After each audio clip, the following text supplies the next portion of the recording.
Paper clay. It's amazing, it's incredible, it's super fun to use. And now it's time to apply it to the pumpkin. What we want to do is ideally just start by getting yourself an outside layer. It's going to be about maybe 1/4 of an inch, 4 millimeters thick, and we just want it to go everywhere. I like to start on the face when I am kicking off with this opening layer, just because it makes my face come out, and I've been working on layering for so bloody long. I'm tired of seeing strips. I want to see something that reflects my finished product. So I'm going to start on the face. I'm going to go around everywhere that is going to be pumpkin, and ideally towards the end we're going to give this whole thing a quick outer layer of paper clay. This stuff hardens incredibly well, and I will have a link for the description and probably a little mention of what I do now as opposed to what I did in the past for making paper clay. But I'm going to just take some time now and go around and start making my face come out. I almost forgot. Oof. Save yourself some sauce nearby, because afterwards, once we get our stuff on, we're going to go over it with a paintbrush and some leftover sauce just to smooth everything down so we have a really cool flush outer edge, so it's not lumpy or anything like that. But if you screwed up like I have done many a time before, whip up just now what's this? Maybe 1/3 of a cup of this. It really doesn't take much to smooth things down.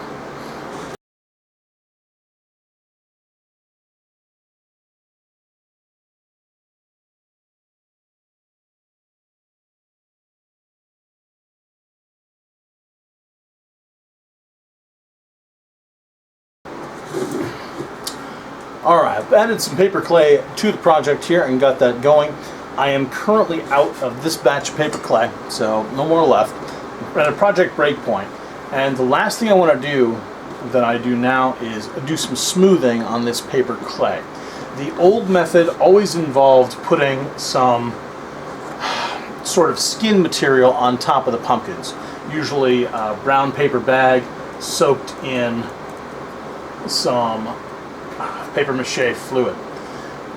These days I tend not to do that and rely on a smooth outer skin, but to get that, this stuff very up close is extremely lumpy bumpy. You can see how the light is catching it at that midline. There's a lot of rises, a lot of falls, and that's not how real pumpkins look, and it's just enough to throw off the illusion. So in order to tackle that problem, what we're going to do is a little bit of smoothing. I've got some leftover paper mache fluid. I'm just going to take my brush, get it good and saturated, and paint a bunch onto the project.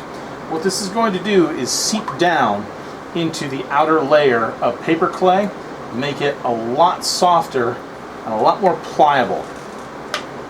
And then we're going to run our brush over it. It's going to take all those lumps and it's going to smooth the living beschnauzes out of them. I'm not saying this is going to make it completely flat, but this is going to make it a lot flatter and a lot more well blended in.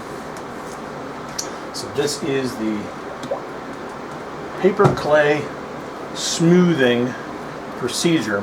If you plan on using a skin, as I've done with older pumpkins in the past, then you do not need to do this. But if you want to go for a smooth outer coat and follow kind of the new methodology that I've been using, then this is an essential step.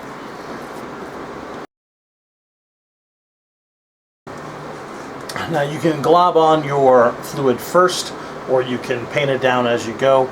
In this last little bit I was just mostly globbing fluid on, and now I'm going to use my brush to just paint down all these rough surfaces to make them a lot more uniform.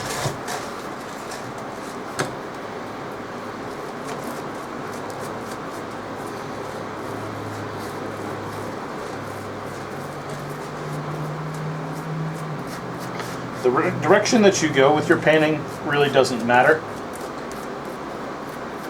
We're just trying to take the rumply-bumply nature of the paper clay, not necessarily out of the equation, but minimize it.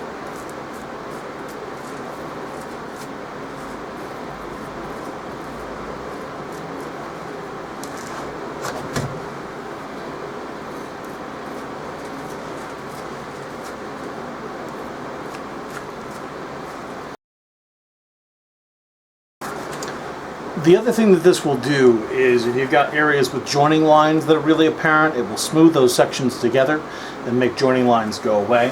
The final thing that you can do if you want to, if you really want a good smoothness, is just to, after that has been painted down, give your fingers just a little squish of fluid, rub it across the surface, and this will go extremely, extremely flat.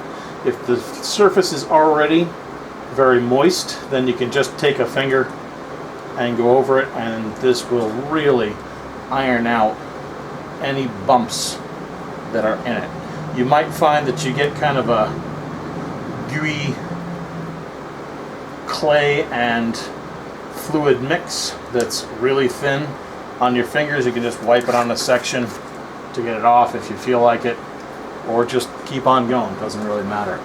But I'll show you in a sec how smooth this is compared to before.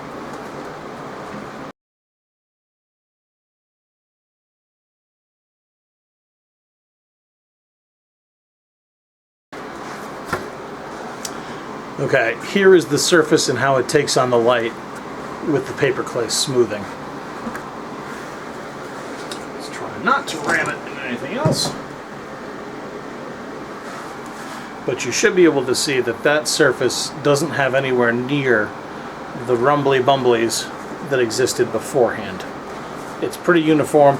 Do not go crazy trying to make it perfectly smooth. It will never match your expectations in that regard, but this gets it far, far smoother than it could be. And there are some paper clay recipes that will even take that to the next level. Last thing I always do is if I am breaking off a project point, if I have areas like this that are flat out and I know I'll be joining them with more paper clay later, I'm just going to smooth them down so there's a ramp on there, so I'm not going jagged end to jagged end. I can lay the new material on top of this and it will mesh right together with what was there before. Other than that, I'm going to let this guy dry and pick it up at this point later on.